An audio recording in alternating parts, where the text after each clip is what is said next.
Adding an affiliate network. Select the Affiliate Networks tab in the main dashboard. Now click the New Affiliate Network button. A new configuration window will open. First, add a name for your affiliate network.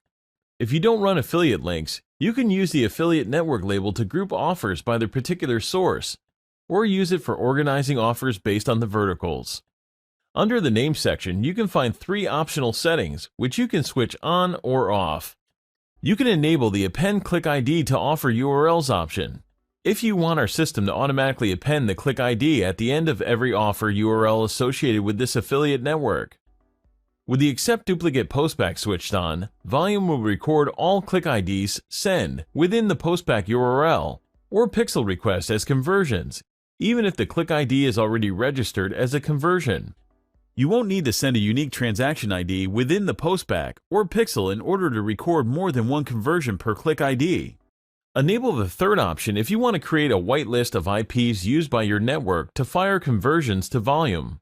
With this option switched on, Volume will only accept postbacks from whitelisted IPs. Once ready, click Save.